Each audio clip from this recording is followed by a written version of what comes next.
This is episode number 52 of The Inspiring Talk with Gautam Khetrapal. Welcome guys to The Inspiring Talk. My name is Gautam. I'm host for this show. Each week I interview today's most successful and inspiring personalities to help you realize your inner potential.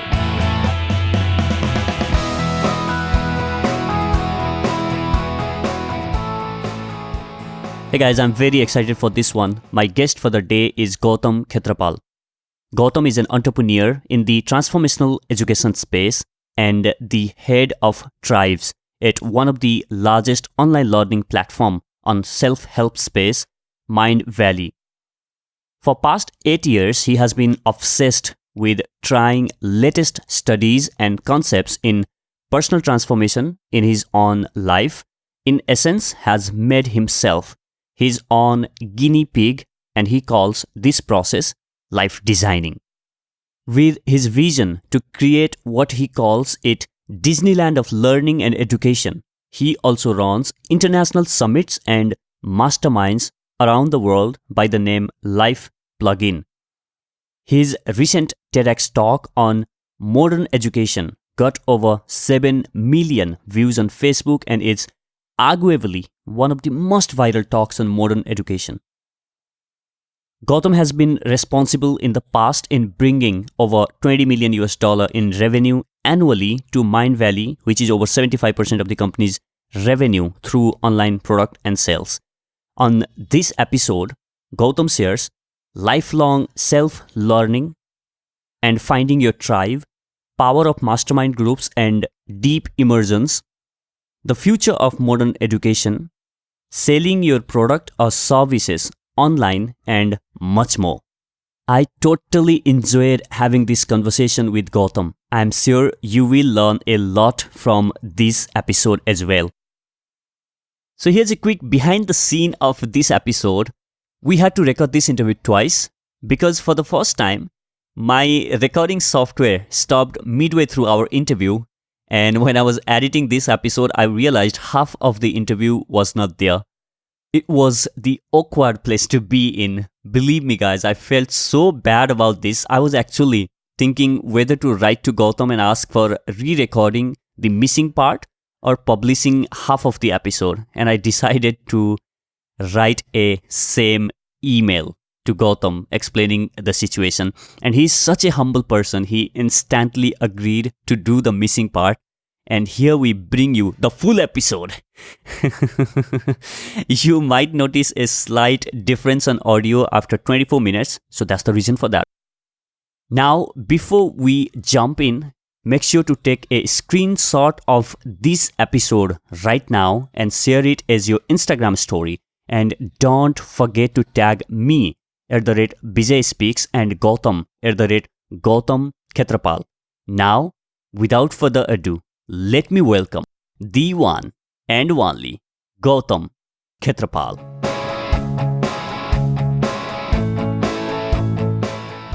Welcome back guys. It's an absolute pleasure in having Gautam Khetrapal here today. Gautam, welcome to the show. Thank you so much, man. It's a pleasure to be here. Gautam, I have watched the documentary from Mindvalley on the Barcelona experiment about the concept of Mindvalley University that was organized back in 2017 in Barcelona. And again, last month you guys got together in Estonia, Tallinn, for the second edition of Mindvalley U. How was the experience like to be there with like-minded, growth-oriented people? Oh boy, man, that thing is hands down the craziest educational experience I have ever been a part of or even heard of. Like, I don't know if you're familiar with Tallinn or like Estonia's geography. It's a really, really, really small country. And we had relocated 1,000 people from about 50 different countries who are highly curated. Every single person had been through a massive application. And then we got together the right people together in Tallinn for a month to go deep into personal transformation. And we learned from some of the most incredible teachers from all aspects of transformation, from mind, body, career, relationships, creative expression, to emotional health, to intellectual life, all of entrepreneurship, business growth, all of these aspects we went ridiculously deep into all aspects of them. And then we would, uh, every time we would just walk over in the city after the workshops are over in the day, you're walking back home, you would bump into Mindvalley participants. You're going for dinner with just your friends, and you would just you keep bumping into people that you know are attending the same event because they have the same wristband, and it literally felt like you took over a city. If you are a crazy educational enthusiast, and if you are interested in transformation, and you're crazy enough to move to a different city for like a month, definitely look up Mindvalley University. It will blow your mind. So how was this concept born? What was the idea behind Mindvalley U? Well, so Vishen, who's the founder of Mindvalley, like he can explain it best, but his idea, well, it literally started. He just went on Facebook Live, said, "Hey guys, I wanna move to Barcelona, move to a different city, spend some time there, spend about a month, and I can host some masterminds, I can do some workshops. How many of you would just be interested to hang out? And what is your timeline?" He wanted to go there for a month, and he just asked people. And then on that Facebook Live, you can look it up on Facebook still, like 2 years ago, people started commenting like crazy, saying, "Hey, I'm in, I'm in, I'm in." And so many people from Mind Valley community started saying that, "Hey, we are looking for an experiment like that." So, and then Vishen, being the crazy visionary as he is, he said, "You know what? Let's make that happen." And the Mind Valley events team had about 3 months to pull off that event. And if you've seen uh, anything offline put together by Mind Valley, it is really, really high quality, high standards. So to put something like that for 30 days from Mind Valley standards was a humongous. So, and it was put together in 3 months. Wow. One of those things that you cannot expect on online community or learning that Vishen has also explained in the documentary itself is the kind of bonding and relationship that we have in the live classrooms, right? So we have made best of our friends in our colleges or schools, and companies like Mindvalley do offer online courses that millions of people are taking at one point in time. But the kind of bond and connection that we build in a classroom is not possible on online learning. So apart from building those connections, are there any other things that you, as an participant of Mindvalley, you has felt that you get to experience when like-minded people relocate together to a place to learn from the world-renowned teachers? Man, I gave a TEDx talk on this, and this is the whole premise behind any educational institute. That hasn't really changed since the beginning of any kind of education system, right? There is one aspect of it is self-education, which are the things that you learn in your own time. You're recording this podcast, people are listening to this in their own time. Online courses serve the same purpose. And you go to university, they give you textbooks, a curriculum for you to go back home and study in your own time. But that's just one of the three pillars. The second one is the kind of people that you're learning from. If I don't know, I studied engineering just like most Indians in the world. Like I went to engineering university, but if you ask me, did I learn more from my teachers or my classmates? Like the answer is obvious. I learned from more from my peers. The peer-to-peer learning is extremely powerful. It's in real time, and and it's unfortunate because university model uh, puts a blanket on what kind of tribe you can have, which is geographically confined, and you can have an age group of between like 21 to 23 only in your classroom. But you can have, if you get like-minded people who want to study a particular subject, it doesn't matter if they're 18 or 13 or 70. Yes. If they are interested in studying the same thing, putting them together it's magical. Like anyone you ask from, and these are the people you have the most fun with, you connect with, have a laugh, and then you have deep meaningful relationships with them, right? So the tribe aspect is not just friendships. Peer-to-peer learning is an incredibly powerful concept. It has always been there, but uh, very overlooked when we look at the education system overall. And then that leads to the third aspect, which is deep immersive experiences, right? That's the third thing I talk about, deep immersion. And Mind Valley University is an example of a deep immersion. TEDx is another example of a deep immersion. What are deep immersions? Where your tribe, the people who want to study the same subject or interested in the same topic, they come together for a really short period of time, and they decide to go deep into that topic, right? In Mindvalley University, that topic was personal transformation, and we went deep, like, but only for 30 days. 30 days is crazy long. Normal is like 4 to 5 days, but maximum limit that you can push it to is 30 days, right? But what happens there? This is where you reinforce the connection with your tribe, and there's a lot of different like relationships that emerge from that tribe. You learn new things that you didn't know from the tribe, peer-to-peer learning, and then you're learning from the best teachers, or like the most qualified teachers that can teach you in that workshop setting. And then what happens when you come back from the event? Any event that you go to that is meaningful to you, here's what happens.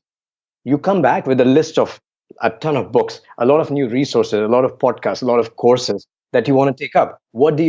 You come back and you add it back into your self education. So this becomes like a wheel, which is your self education. The list keeps on growing, and your tribe, and you can have multiple tribes from learning multiple things, right? And then there are your deep immersions, and then one feeds into the other. And that is what I call the wheel of modern education.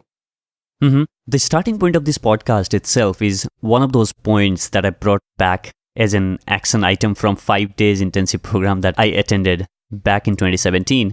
I can't agree more on how much you can learn from each other and where deep immersion, what you call, can take you in your self-exploratory or self-development journey. Absolutely, man. And you know the best part? It is the most fun of the entire journey. It's the most fun aspect of it. It makes education, learning anything so much exciting, so much meaningful, so fulfilling. Absolutely. And I mean, I can go deep into like how we've ruined it with the modern education system, but it's unfortunate. There are now these new movements are coming up where you get the right people together for different kinds of conferences, for summits, masterminds. Are you familiar with the concept of mastermind? Yeah, I'm myself part of a mastermind group, and these people again on our mastermind group are those whom I met at an event. The bonding between us was so strong that we wanted to take this further and continue learning from and supporting each other. And it's basically creating the tribe, right? Exactly. And it's not creating the tribe. It's after finding that tribe, you go into deep immersive experiences. Mastermind serves two purposes. Mastermind you can spread over a year, right? Like say, hey, this is what our group is going to be. This is our goal, and we will have like a monthly call, or we can go for once every quarter adventure trips where we'll come together and like have some intense learning and fun experiences together, right? So, the world that we live in today, it has given us so much power like never before, that we can drive in the driver's seat of our modern education. And that's the fundamental premise behind every single thing that I do, be it my business, or be it working for Mindvalley, or be it just looking at my own education. So how did you develop this love for learning? Oh, this is a great question. So how do I start? Well, let me put it this way. Growing up, like I was a intelligent student, according to my mom at least, right? I was a very intelligent student, but I wasn't as interested in my competing for the exams, or like I was always the backbencher. And then in my university also I was is the same. I never took education as seriously except for the most important moments, which are the exams or things like that, right? And then at some point I joined this organization called ISEC. It's the world's largest youth run organization. And if there are any people who are listening to this podcast who are in a university right now, the best thing you can do for yourself is join that organization. So I joined that organization, and I realized that, oh my God, I had this before joining that organization. I had this cap. It's called ISEC, AIESEC, and it's the world's largest youth-run organization that aims to develop youth leadership. Right, and it's present in about 130 countries. So so I joined that organization, and when I joined it, before that, I had this capital city syndrome. I grew up in Delhi, which means arrogant for no reason, angry most of the times, right, and offensive, and I'm the boss, and I know everything. And I joined that organization, and I was like, holy crap, there's so many smart people, and in just one particular room. That was my first experience of a deep immersion, by the way. I went for an ISEC conference back in 2008, and that's when I first realized, oh yeah, I got to start reading more, learning more about things outside my school curriculum, which I was forced to learn. So the first book I read, by the way, was in 2007. Before that, I had never read a single book outside my curriculum. And the first book I read was as an engineering student, you can guess what that book was. It's by Chetan Bhagat. You know the answer. It's 5 point somewhere, right? And then so it doesn't really count. And it took me a long time to read that book. I realized I was very it was like slow and tough and this kind of thing. And but because I was in that ecosystem and I wanted to be successful, I wanted to grow in that ecosystem of ISEC. I was intrinsically driven. So I said, okay, screw it. I will. I got to learn about organization development because that's the kind of role I was playing, leadership, personal growth, all these kind of things. So I started picking up books, and it would take me a long time to read them. And then by like 2011, 2012, I grew so much. Like just spending 3 to 4 years in that organization, I grew so much that I realized, I this learning, this studying from books, from reading blogs and watching videos, it's helping me grow so much.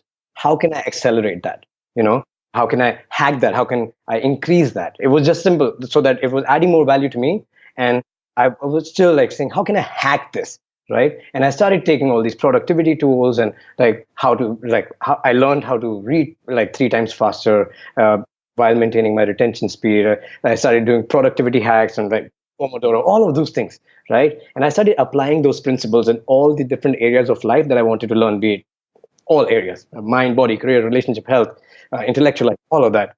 And then I realized over time that I had developed this love for the process itself. And I Yeah. Yes, and it doesn't matter what tool I'm using, what area I'm studying. I was loving the process, and that just this epiphany. I'd been pondering about this since like I think about a year and a half. And if you think about this, you asked me the question, how did you develop this love for learning? And here's the catch of it: we are all born with the love of learning, and we grow out of it. Now think about this: who are the fastest learners in the world? Kids.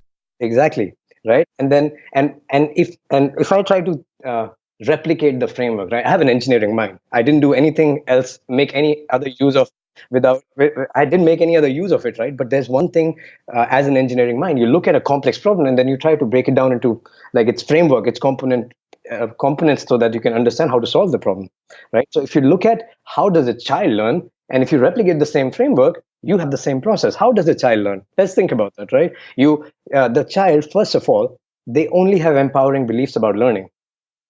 Purely, like they are the most curious, they're the most annoyingly curious, right? It's the most adorable thing for the parents to see in the beginning, and then it gets Overwhelming. annoying and Annoying. it gets Yes. painful, and then we shut them down. But that's the journey of a parent, which at some point I will learn. But a child is ridiculously curious about every single thing, and they only have empowering beliefs. Now think about the new thing that you want to learn.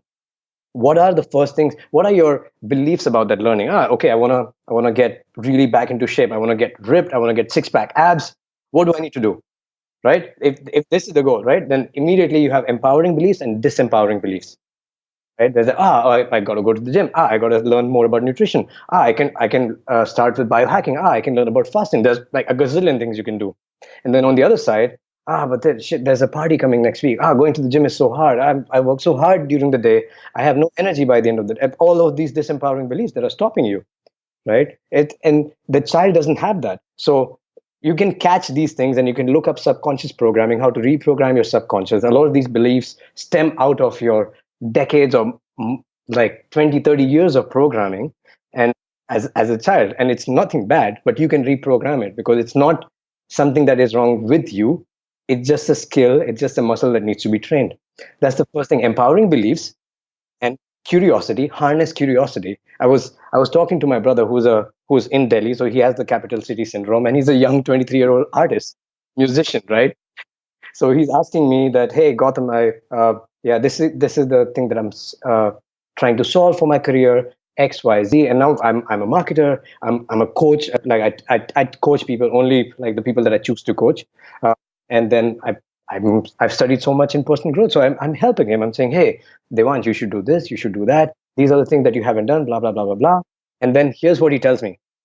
He says, yeah, Gautam, I know all of that. And like and this is the attitude that most people have, right? And I have had, so I have compassion for it. But think about this. And I asked him this: Devansh, if you know every single thing that there is to know about fixing this problem, how are you still facing the same problem? Like this, This fixed mindset versus growth mindset. Kids never have that, right? That's just the brain of the child. But if we can replicate that by reprogramming our subconscious programming, and uh, harnessing curiosity. And then there's this other aspect, like what is the next thing that a child does? Play. That it's such an, oh my god, I can go deep philosophical on it, but play is such an important aspect. Like immediately a child sees something, what is that, how can I do this, what happens, and then immediately go into implementation. Get into action. That's Yes. the next thing, immediate action. That's the next recipe. Play. And not just immediate action. Immediate action is a great thing, but a lot of people know that. Next thing is inspiring milestones, right? In play, when a child, think about this, when you're growing up, like 2 or 3 years old, a child picks up like 2 to 3 languages when they're growing up. Until by the time they're 7 or 8, they're bilingual if they're bilingual parents. How does it happen? The child says, "Daddy," and parents go like, "Oh my God, yay, applause! Oh, that's so cute." Like that's just such a tiny milestone. Every step of the way, those milestones are celebrated, right? Now, We forget as we grow up. exactly, and not we don't forget. Yeah, it's part of growing up too. But having this awareness that the children had natural inspiring milestones. Same thing happens to them in school. Same thing with parents. Same thing with relatives. As growing up, you need to create your own inspiring milestones. My girlfriend is French, for example, and I wanted to learn French. And the milestones, the current milestones for learning French out there in the market are what? Take French level 1, take French level 2, 3, 4, 5. It can bore me to death, right? Instead, what if you create your own learning milestone saying, okay, maybe have a conversation with the taxi driver in French, or order a meal in French, then say Mm. something cheesy, romantic to your girlfriend in French, maybe listen to a song in French, or watch a movie in French. These kind of milestones, if you pile them up, then you celebrate them, then that becomes learning skills way easier and way more fun. It's the same with learning a guitar. It's the same with learning any other skill. It's the same with breaking bad habits like quitting smoking. It's the same. Like creating inspiring milestones always is way more effective. Children naturally have that. We have to create that for ourselves, which is amazing. And then there is the last aspect, which comes back to the tribe itself. Learning with your tribe, playing with your tribe all the time. That's what kids do. And the strongest learning come from, you will see strongest learning in, for example, fitness emerges. There's this fitness actually company called CrossFit, right? CrossFit has this principle nailed down. They have the most incredibly committed community, committed to personal transformation when it comes to fitness. And they are helping each other, pushing each other, and growing together as a tribe in the fitness industry. And you will see every single aspect of tribe being like every single aspect of learning is very closely associated with the quality of the tribe. So as they say, you're the average of 5 people, the most common heard sentence which applies to this, right? This is the principle. Surround yourself with the people who inspire you to learn something that you want to learn. So the first thing, how can one find even what they want to learn? Very interesting. Start anywhere. Like, how do you want to find? You want to learn anything? You just go out in a day and you figure out. If you have nothing on your mind, go travel. Like, what do you want to learn? If you don't know what career options you want to take, you just finish university. Or if you're thinking about, hey, should I go for my university or try a business or whatever? If you can't answer this for yourself, there are certain processes that you can apply, right? You can do some deep reflection to understand which area which area matters to you the most, and which direction you might want to take in future. One of the classics, the most amazing personal growth book on this is called 7 Habits of Highly Effective People. Just read that book. If you don't know what you want to learn, where do you want to direct your conscious energy in life at this moment productively, that's the book that will help solve all your answers in short. Test different things and see what worked best for you. Of course. Yeah. Yeah. You call the process of simplifying complex systems to daily actionable steps is life designing. How can one start designing his life? The starting point is this: you identify the area that you want to improve in. Then you apply the learning framework that I was trying to briefly describe. I do like a 2-hour talk on that. But you identify the area you want to grow in. For example, right now, for the past year, I've been deeply interested in transforming my body, transforming my health and fitness, and especially growing up in India with Indian vegetarian nutrition. I was right. So in the last 1 year, I think I've read about 20 books on this. I've taken multiple online courses on this. I've spent, I think, about $5,000 on just committing, buying products, going for experiences, committing to certain things, changing my lifestyle, changing my daily routine, every single thing, because I said, all right, I'm committing to learning this skill. That's how I start. So, Gautam, there is massive technological change that's happening in our world today, and the traditional education system has failed to address the rapid change that's happening. So, what do you think the future of modern education looks like, even though we have already discussed about the wheel of modern education that you propose? Mm-hmm. So, how the generation of our kids are going to learn things? Okay. Very interesting. Man, so first, like the wheel of modern education we've discussed in about a minute or two, I would recommend for your listeners to go check out the TEDx talk. It's on YouTube.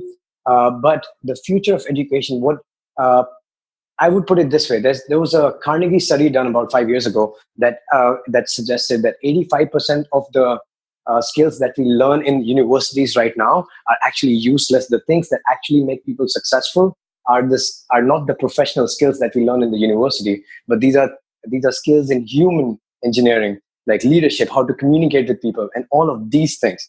And the future of education right now, think about this: Udemy, edX, and so many different platforms have already outsourced most of the courses, most of the classes that we attend in different universities. You can like access all the classes that MIT is teaching right now just online for free.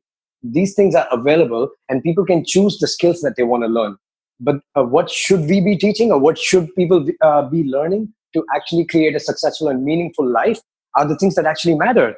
How to be a better partner, how to be a better friend, how to be a better at leadership, how to develop emotional intelligence, how to have a better health and longevity principles. Things like this are completely out of our education system. We barely invest time in it. And as we are growing as a generation, like building a profession is becoming easier and easier and more accessible. Developing a professional skill has never been easier, thanks to the connected world that we live in. But the skills that are the most important to learn are skills that actually make a life successful and fulfilling. And these are the skills that I believe that people should be learning. I believe every education institute should be teaching. Yeah, about the accessibility part, I can't agree more with you, because you have access to all the world-class mentors through their books, through the social media, through the articles they write, right? So I think, there is almost no limit on what you can learn and whom you can learn from. So that's such a beautiful part. Thank you so much for bringing that up. So I was reading an article that you have written, maybe on your LinkedIn. On that article, you have mentioned that finding your passion, or falling into the trap of finding something that you are very, very passionate about, is a rubbish thing. Why do you think finding a passion is a rubbish thing? Okay. I recognize which article you're referring to. I think it was like 2 years ago I wrote it. I believe. Yeah, it's based on this book that I read about 2 or 3 years ago. It's called Be So Good They Can't Ignore You. It's written by Cal Newport, and it's an incredible book. And what that book is endorsing is that like we've thrown around the idea of find your passion, find your passion, find your passion, and follow your passion and create the career that you love. All of these things, but like there's this hypothesis that makes you hyper aware of if you're going out and trying to do things in the world. The passion mindset makes you hyper aware of the things that you don't like, right? And then there's the other aspect, the other mindset that the book endorses. I think it's called the craftsman mindset, which focuses on the process. And what the premise is, I was referring to one of the famous speeches by Steve Jobs, where he was suggesting to go out, follow your passion. But what I suggested, don't do what Steve Jobs said, but do what he did. And if you go back and see in his in his biography, right? What he did in his university. You think he was a crazy visionary at that time? No, he was like a hippie walking through the universities, not knowing exactly which direction to head completely. And he started Apple just to make money. They started with the building the microprocessors, right, just to make money. And then the idea is that passion follows pursuit, and that's the thing I want to endorse, because like I have heard so much, and like follow your passion, follow your passion. It's an advice that sells like hot pancakes, right? But the idea, it has this missing aspect, and the deeper understanding that the passion follows pursuit, and what we should be developing rather is a craftsman mindset. Is a focus on the craft, focusing on the process mindset, you can call it, right? And most passions, if you think about it, right, most passions are merely hobbies, and you don't want to turn like every hobby of yours, everything you enjoy, into a career. For example, sex. You don't want to turn that into a career. It's a bad idea for most people, of course, right? So like so that's what the article in essence was endorsing, to the difference between the passion mindset and the craftsman mindset. And eventually it will create things that you are deeply passionate about, but those things come after years of pursuing something consistently, and consistency comes from the craftsman mindset. That's powerful. So Gautam, let's switch a gear to selling online product and services. So you have been responsible in the past in bringing over 20 million revenue annually to Mindvalley, which is over 75% of the company's revenue through online product and sales. So there might be people who are listening to us right now, looking forward to create online product or services, but they are struggling. So what would be your suggestion or recommendation to them in terms of how they can grow their sale, or how they can increase the sale of their course or products online? Okay. Very interesting. So the fundamental reason why I really enjoy marketing as a tool is because it gives you a deeper understanding of what human behavior is like, right? So for every marketer, have you heard of this book called Influence by Robert Cialdini? Yeah. Okay, this is like the Bible of all the marketers. It's an old classic, but it explains you deeply what are the principles of human behavior, that no matter what the platform is, no matter how much the world changes, the fundamentals of marketing never change. And these are principles like reciprocity. So right now there's a huge market for online webinars. What are online webinars doing, or content marketing doing, is giving massive value to its customers. Even through this podcast, what are you doing? You're adding massive value to your customers without expecting anything in return. And there's this law of reciprocity that says that once you receive something, you immediately want to give back, right? And then there's this deep, if you add enough value to someone's life, they want to learn more from you. They want to buy your product. They want to explore more this relationship, if it's education, to learn from you, right? But it starts, and that's why I love this idea, because it can only happen in the world that we live in today if you add massive value to your customers in advance. So that's the law of reciprocity. And then there are principles like social proof. Imagine you're walking on the road, right? And there's this guy who's on the sidewalk that you're walking on. He's just looking up in the sky, and he's just a random guy looking up, right? And you just walk past him and say, weirdo, right? But then imagine next day you're walking through the same road, and then there's that guy, and then 6 other people who are looking at the same thing in the sky, random. Your instant response, you will look up, what is there, right? That's called social proof, right? So there's this huge debate. Can I make my web assets, web pages, sales pages, do I make them more beautiful, or template it so that I just put like 3 case studies on my sales page so that it looks beautiful, so that it's more enticing? But the answer to the question, how many case studies or testimonials should you put on your sales page? As many as possible, as many as you have, because those are this is why the more reviews you see online, the more you're convinced to buy things. True. Right? So these are basic fundamental principles. And there's scarcity, which is another one, which if things are available for a limited period of time, there's people have FOMO. This is another human behavior, right? What you can do is give an additional discount for a limited period of time to take for people to take action. These are like basic marketing principles that I really enjoy, because not only do they help you understand marketing, but also human behavior in general. So if someone wants to start understanding what are the different uh, different principles that I should apply and that I shouldn't be missing, start with the book Influence. And then another aspect, which is a bit deeper in digital marketing, is to understand the compounding effect. It's like minor, like 5% improvement in a conversion funnel. Like online marketing mostly is just funnels, right? You get massive audience at the top of the funnel, and then at the bottom of the funnel, probably like 10%, 20% of those people who came in the funnel convert. Yeah. Right? And then there are different stages in the funnel. So let's say on top there's 100 people, and 100 people sign up for something. Out of 200 people, 100 people sign up for something. Out of those 100 people, 40 people show up for the live class or the live podcast, whatever you're doing. Right? Out of those 40 people, about 30 people see the call to action, which is to buy the product that's happening. And then out of those 30 people, so on and so forth, all the way down to having 20 customers. Now, there are different conversion points in the funnel. The idea is not that what is the one conversion point that I should maximize. That is a good mindset to develop, that what is the highest leveraging point. But there's another aspect, which is the compounding effect. What if I improve my conversion by like 5%? It may seem really small in between one layer, and another layer, another 3%, in another layer, another 2%. And what you realize is that just by improving, having minor conversion rate optimized, it's just by the end of the funnel, you have a massive increase in the total sales. Because every layer of the funnel, let's say there's 5 layers from 100 to like getting 20 customers, every layer you optimize the conversion rate by like 4 to 5%. By the end of it, you have like more than 20% output in terms of getting customers. Wow, that's so powerful. So this is a very fundamental premise behind conversion rate optimization. If you want to learn more, the best resource to go for is, I would say, the Digital Marketer Academy by Ryan Dice.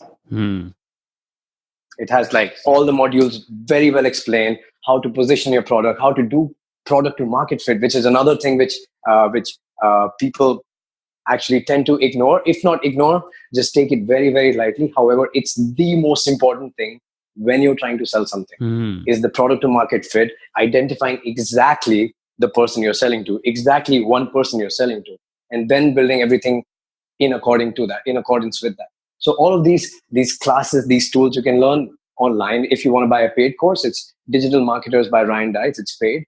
Or just follow blogs. I used to follow, when I was doing this work, follow blogs of HubSpot, Ryan Dice, Neil Patel, Jeff Walker for a bit. So these are used to be a few industry leaders that you can follow. And I think Anik's work is also a lot into marketing and Anik singles. So repeatability is something that I can observe as a outsider on what Anik does best, right?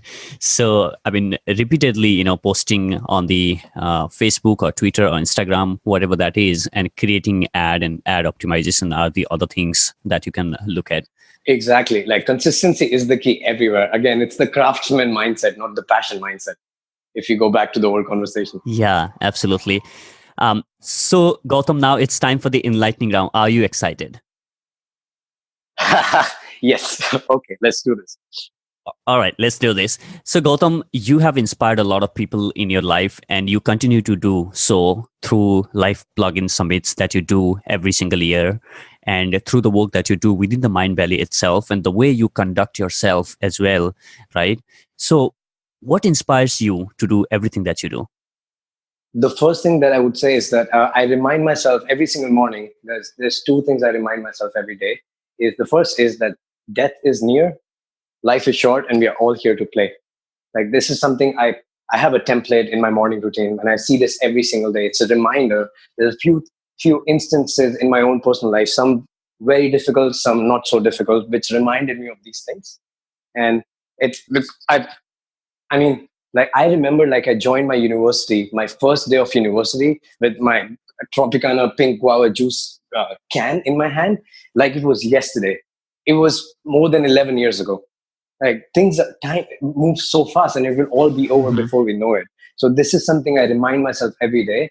And it's an encouragement for me to go out and play more, because, like, make the most of the day and not just stress about being one directional towards just making money, for example. That's the first thing that inspires me. And the second thing I also see every single morning is the vision of what I want to create in the world.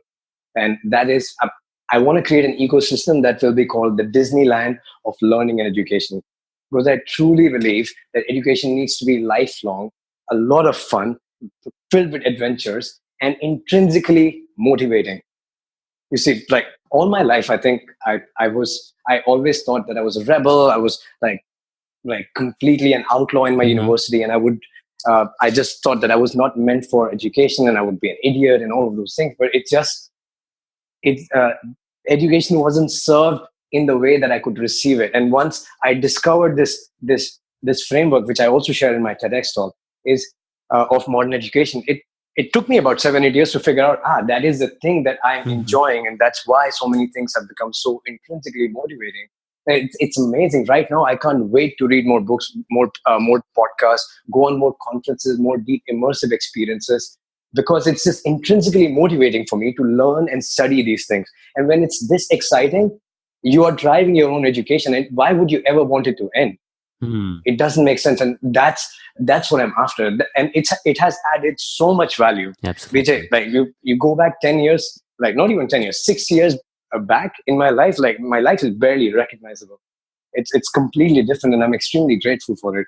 But these are the things that have helped me so much. So it inspires me a lot to just bring these things to other people, not just out of the sense of contribution. Of course, there, but it also is intrinsically motivating and fun for me, because then I get to do all those crazy things with the other people. And that's what drives me every single day, to create whatever that ecosystem would be. One day it'll be a headline saying Disneyland of Learning and Education. That's what I want to create. Wow, that's so amazing. So I wish you all the best. And I'm pretty sure that you are going to make it happen, because the way you conduct yourself and the drive and hunger that I can see in you, Gautam, I'm sure that we can see, or maybe come around and play on the Disneyland of the education that you create. Thank Amazing. you so much, man. So which one daily habit do you believe has been game changer for you in your success journey? This is a certain answer. I think I touched upon it in the previous question as well. So it's my morning routine, which is non-negotiable for me. Well, almost non-negotiable. We are all humans. Sometimes if I'm out too late, like a few times I fall off the wagon, but I feel the difference. Like my morning routine is almost non-negotiable. And I built my morning routine about 3 years ago, after reading this book called The One Thing. Highly recommend it. It's like it. I think in 2015, that was the book I made the most notes out of. And one of the premises that Gary Keller espouses is this: it says highly effective people do not chase the perfect day. What they do is they build a perfect start of the day that keeps the momentum going. And what he recommends is that highly effective people do 4 things in the morning. They spend time with their loved ones, hug or kiss their loved ones for emotional energy. They exercise or some movement and eat healthy for physical energy. They meditate, some sort of journaling for spiritual energy. And then they plan their day or their one thing of the day for business energy. So this is the framework which I've kind of turned it into and made my own morning routine. So I would wake up at around 5:20 a.m. in the morning. And first, like my girlfriend is sleeping, but first 15 minutes are reserved for her. She knows it that I'm awake, and she's smiling with her eyes closed. And I'm hopelessly in love romantic with her. Like all the cheesy things that Bollywood has inspired and stuffed into me. I just give her all my love. She's the most important thing to me in the world. Right? And then so 5:35, I roughly get out of my bed. My gym bag is already packed. I head to the gym, CrossFit. I come back from the gym around 7:30, get my protein shake and some healthy meal. And I go into meditation. I would do some gratitudes and some visualization and some breathing. And then I start journaling, which is what I was mentioning before, the thing that I see every single day as reminders. So every single important reminder, I have an Evernote template, and it is a template of my morning journaling. So first thing is a reminder, a very personal reminder of how I think life is really short and how we're all meant to just play here. And I don't want to forget that. Second is the Disneyland of learning and education. That's the thing that's driving me forward. And then I would do some gratitudes. I would remind myself of what are the things I'm proud of, and how did I, in the last 24 hours, like this is another one I learned from this book, 7 Habits. How did I seek to to make people successful in the last 24 hours, because I want to develop and harness the abundance mindset and not the scarcity mindset that if I'm succeeding, the other people are not succeeding. And the world is abundant. So I want to harness this and have a regular reminder for this. So I do that. And then like a little reminder for Celia on how I want to communicate with her, things I've learned through like last 3 years of our relationship. And then I write down the thing which is the most important thing. If I get done professionally, everything else is perfect. Like my day would be successful. So 1 to 3 things maximum. And that's about that time. It's about 8:15, 8:20. And I lock myself in the room from 8:15 all the way until 11:30 until I get that thing done. And my first meeting is at 11:30. So by the time I walk into that meeting, I've already had a really successful day, taking care of my health, spent time with my girlfriend, meditated, got my mindset right, and I got the most important thing professionally done out of the way. So that is the thing which I think is one of the keystone habits, which has been a game changer for the last 3 years. It's been 1 year that I have started, building up the morning ritual itself. And I won't say that I have reached there yet, found my perfect ideal morning, but still I'm, trying this in and out, different habits that I can do on morning. And definitely journaling is such a powerful thing that you can do on a morning, like putting thoughts on your paper that just transforms the way you look at your own life, the way you look at the universe. That's just so powerful. Thank you so much for sharing your morning ritual. So Gautam, my pleasure. Yeah, so Gautam, I know that you are such a voracious reader and learner, and I'm sure that this would be unfair if I ask you to share about one book that you would highly recommend, or maybe one book which moved you deeply. So maybe you can go ahead and share a book, or maybe a couple of books which you think has moved you deeply in your life. Yes, it's a very, very difficult question. I wouldn't say like I can't pick one book that has moved me deeply. I think I can name like 30 books that have moved me so deeply that I recommend to everyone. But I would say like the one book that I've recommended the most in the last year and a half is this book called State of Affairs by Esther Perel. She's the world's leading relationship psychologist, and hands down, this is the best book I've read on love relationships and human behavior and human psychology.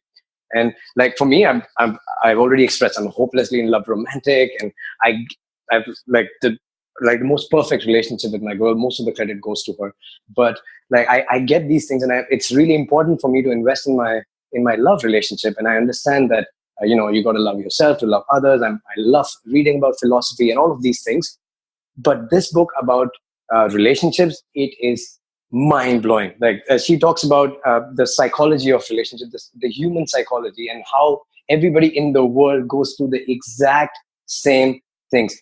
No matter who the person is, no matter what cultural upbringing there is, but it's the same fundamental behind all the challenges that stem out of relationships. And I've had the pleasure to meet Esther Perel live. Man, that woman, every single sentence that comes out of her mouth is quote-worthy. If your audience doesn't know who Esther Perel is, their life is about to change. Just look up on TED, right? Not even TEDx. Go on TED and look up Esther Perel.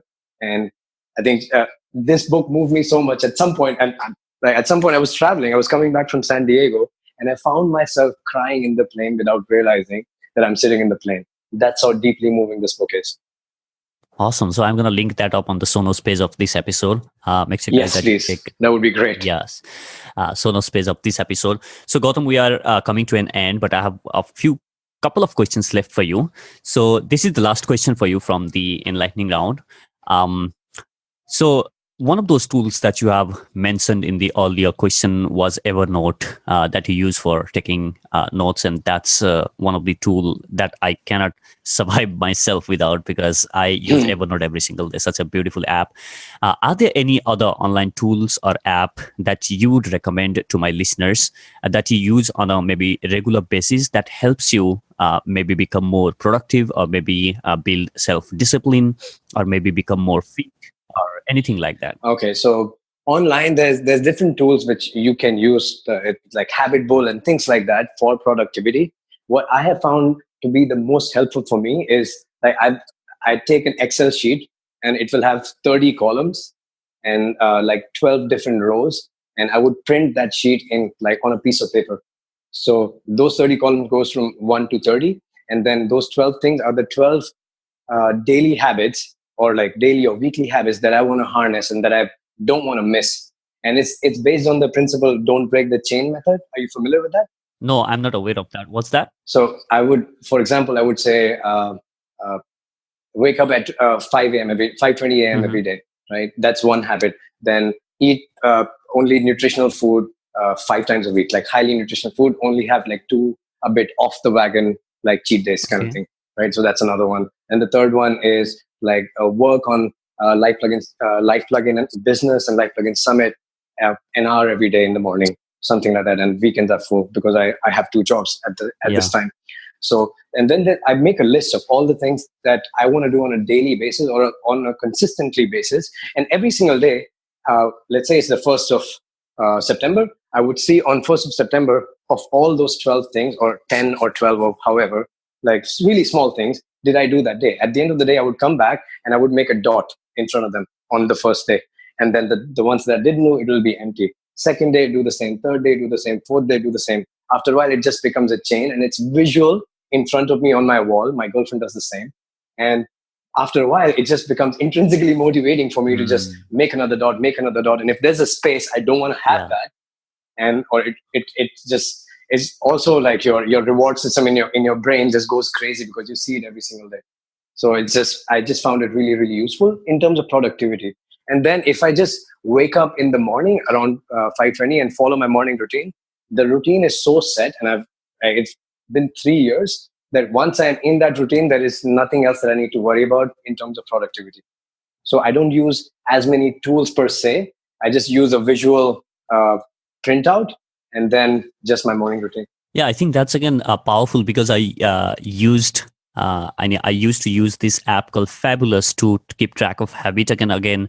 But that's an app like that's motivates you, and you can see those dots that you are talking about. But I think having that printed paper in front of you on the wall or maybe on your desk would be more powerful because you just can see that every single day, right? Every single moment. App is something that you will only see when you open it up. So what if you forget to open that there's app? something about using a marker and making that dot, which is so much more rewarding than just having it in the phone and just seeing it once a day. Every time I'm in my bedroom, I see my progress in those areas. And there are some that I would fall off. Like if there's like 12 different things I want to do consistently in a month, like there are certain things that won't work.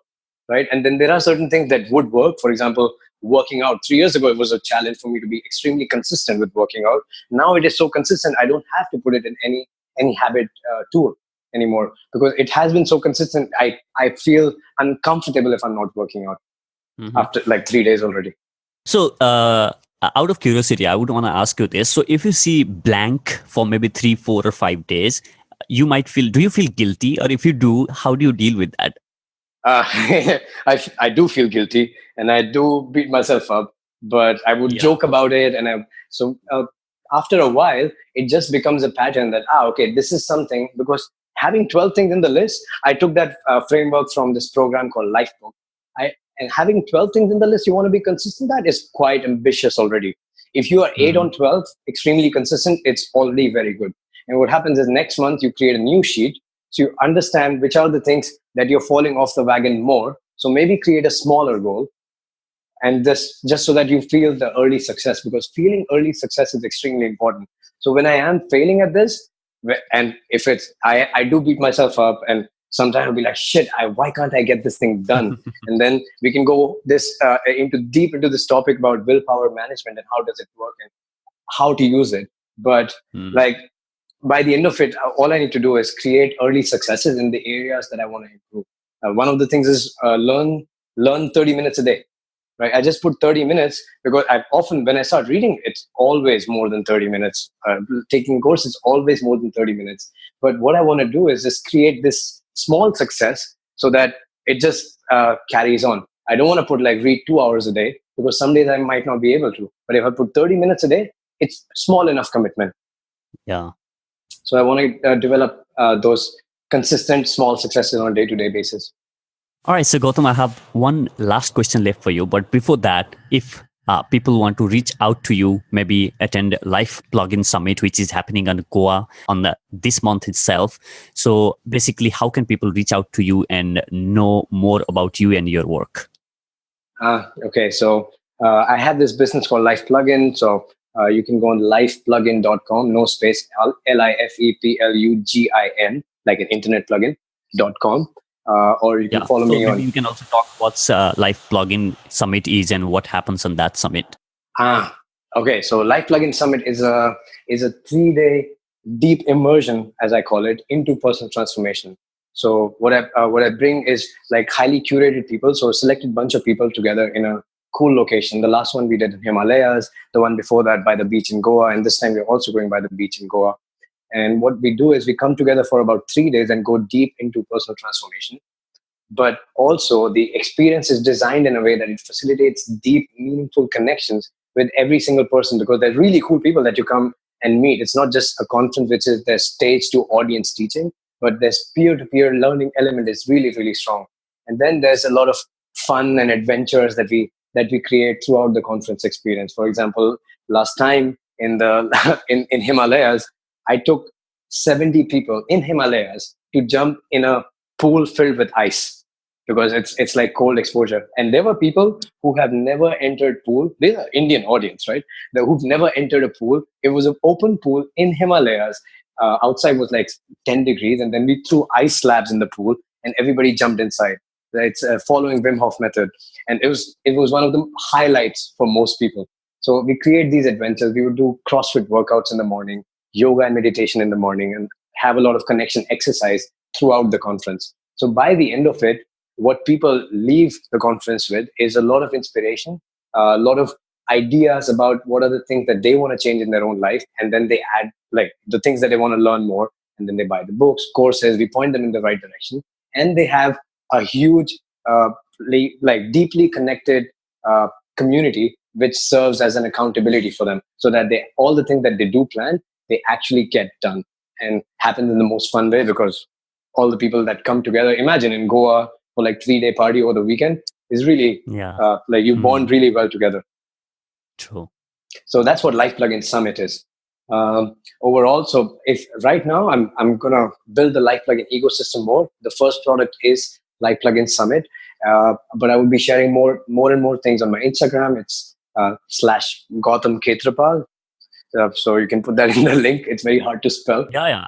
And same for Facebook. It's Gautam.Khetrapal9. So you can follow me on Instagram or Facebook, and all the updates will be constantly shared on my social network there.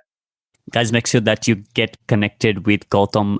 Visit LifePlugin Summit and see if that's something that you are looking for. I would absolutely recommend that event. From what I can sense, the kind of energy and the vibe that I can sense. And also Gautam is such a badass executor, and he won't settle down for anything less than the transformation, because he's such a learner himself, right? So I will link up all the links and resources that we have discussed on this episode on the show notes page at theinspiringtalk.com/5 to 52. So make sure, guys, you check that out. Now, Gautam, here's the last question for you. Mm-hmm. So Thank imagine, you, man. Yeah. So imagine that you are standing on a stage of the largest ever built stadium in the entire world, and this stadium or arena has got capacity to hold millions of people, as it is the largest one built in the history of the world. And you were given only 1 minute of time to share the most important lesson that you have learned in your life. So what would be your message? Ooh, very interesting. Let me think about that. So there's this one thing which I recently shared on my social network. It's a note to myself, and I hope people find value in it. Is that whenever you feel stuck, directionless, or not confident in yourself, because I felt that way too many times. Don't let it come in the way of what you really want to take actions in your life, because like it's there by design. Because if I could go back 5 years in my life and convince myself that this like I will be where I am today, and I would have convinced my 5 year younger self. And then don't worry about your insecurity. Don't worry about like not knowing what's coming in the future. Everything will be fine. If I could convince myself in that moment, I wouldn't get where I am today. And that's why, like, always be grateful for your insecurities, for your beating yourself moment, because that's what makes you who you are. That's what made me who I am. Like, that's what pushes me to always grow and learn more things and chase bigger adventures. So be grateful for your insecurities and always go all in. Everything's gonna be all right. This has been amazing, Gautam. Thank you so much for being here and spending some time with us today. My pleasure, man. Thank you so much for having me. Guys, you have it there. theinspiringtalk.com/5-52. I hope you learned something or got some inspiration. If you did, make sure that you share this episode with your friends and family. Help me in spreading this powerful information that Gautam has shared on this episode. Make sure that you follow Gautam on social media. I have linked everything on show notes page of this episode at theinspiringtalk.com/5-52. To finish this, guys, never ever stop learning, because it is a lifelong process. And even if you implement one idea from today's episode for long enough, that will transform your life. Pick that one idea and execute it. Thank you so much for listening. I'll catch you in the next. Now, go out there and do something inspiring.